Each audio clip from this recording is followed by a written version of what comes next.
कभी सोचा है कि इतनी तरक्की के बावजूद हम सब अक्सर बेचैन क्यों रहते हैं?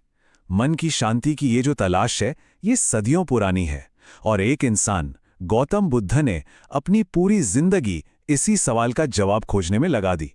और कमाल की बात यह है कि उनकी 2500 साल पुरानी बातें आज भी हमें रास्ता दिखा रही हैं। आज की हमारी भाग-दौड़ वाली लाइफ में, जहां स्ट्रेस और टेंशन लगभग हर किसी की जिंदगी का हिस्सा बन चुका है, ये सवाल तो और भी जरूरी हो जाता है। क्या हजारों साल पुरानी बातें आज हमारी परेशानियों को सुलझा सकती हैं? तो चलिए आज इसी का जवाब ढूंढने की कोशिश करते हैं। इस सफर में हम सबसे पहले देखेंगे राजकुमार सिद्धार्थ की कहानी। फिर हम उनकी सबसे जरूरी टीचिंग्स यानी 4 आर्य सत्य और दुखों से आज़ादी दिलाने वाले अष्टांगिक मार्ग को समझेंगे। इसके बाद हम मेडिटेशन की पावर को जानेंगे और आखिर में देखेंगे कि ये सब कुछ आज हमारे लिए इतना जरूरी क्यों है। जरा सोचिए, एक ऐसा राजकुमार जिसके पास सब कुछ था, पैसा, ऐशोआराम, परिवार, लेकिन फिर भी उसे कुछ अधूरापन महसूस होता था। आखिर ऐसा क्या हुआ कि उसने अपना महल और परिवार सब कुछ छोड़कर जवाबों की तलाश में निकलने का फैसला कर लिया? यहीं से हमारी कहानी शुरू होती है। तो कहानी कुछ यूं है कि सिद्धार्थ गौतम एक राजकुमार थे जो महल की दीवारों के अंदर पले बढ़े। उन्हें दुनिया की मुश्किलों और सच्चाइयों से पूरी तरह दूर रखा गया था। मानो उनके लिए दुख, बीमारी या मौत जैसी चीजों का कोई वजूद ही नहीं था। लेकिन एक दिन जब वो महल से बाहर निकले तो दुनिया की हकीकत ने उन्हें अंदर तक हिलाकर रख दिया। उन्होंने पहली बार एक बूढ़े इंसान, एक बीमार इंसान और एक मृत शरीर को देखा। जिंदगी की ये सच्चाई देखकर वो हैरान रह गए। लेकिन फिर उन्होंने एक शांत तपस्वी को देखा और वहीं से उन्हें दुख से आगे एक रास्ता खोजने की उम्मीद मिली। बस इन्हीं नज़ारों ने सिद्धार्थ को इतना असर किया कि 29 साल की उम्र में उन्होंने एक बहुत बड़ा कदम उठाया। उन्होंने अपना राजपाट, परिवार और सारा ऐशो आराम छोड़ दिया। इतिहास में इसे महाभिनिष्क्रमण यानी महान त्याग के नाम से जाना जाता है और यहीं से दुखों के अंत की उनकी खोज शुरू हुई।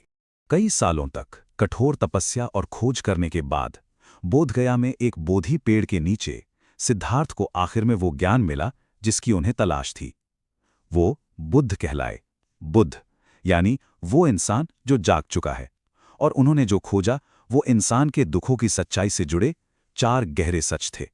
इन 4 सत्यों को एक डॉक्टर की पर्ची की तरह समझिए।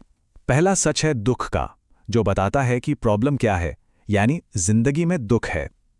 दूसरा सच दुख के कारण का है, जो वजह बताता है, ये दुख हमारी इच्छाओं और मोह से आता है। तीसरा सच है दुख के निरोध का, जो एक अच्छी खबर देता है कि इस दुख को खत्म किया जा सकता है। और चौथा सच है उस रास्ते का जो इलाज बताता है, एक प्रैक्टिकल रास्ता जिस पर चलकर दुख को खत्म किया जा सकता है। तो सवाल यह है कि ये इलाज, ये रास्ता आखिर है क्या?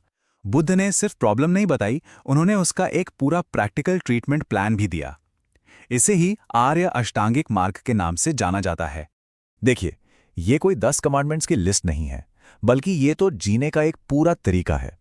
इसमें हमारे सोचने का तरीका, हमारे काम करने का तरीका और हमारे मन को ट्रेन करने का तरीका सब कुछ शामिल है। ये सभी चीजें एक साथ काम करती हैं और जिंदगी में बैलेंस और क्लैरिटी लाती हैं। इस पूरे रास्ते का जो आधार है वो है मध्यम मार्ग का सिद्धांत।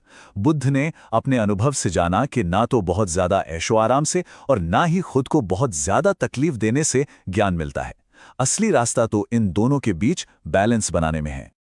लेकिन इस रास्ते पर चलना शुरू कैसे करें, इसके लिए बुद्धा ने एक चाबी दी, और वो चाबी है ध्यान यानी मेडिटेशन। ये सिर्फ चुपचाप बैठने के बारे में नहीं है, ये मन को ट्रेन करने का एक बहुत पावरफुल टूल है जो सही सोच और कंसंट्रेशन बढ़ाने के लिए बेहद जरूरी है। इसे एक मेंटल जिम की तरह सोचिए। शमथ ध्यान मन को शांत करने के लिए है, ठीक वैसे ही जैसे किसी उथल-पुथल वाली झील को शांत करना। विपश्यना आपको चीजों को साफ साफ देखने में मदद करता है, जैसे उस शांत झील की गहराई में देखना। और मेट्टा ध्यान दिल को खोलने के लिए है, जिससे सबके लिए प्यार और करुणा की भावना बढ़ती है।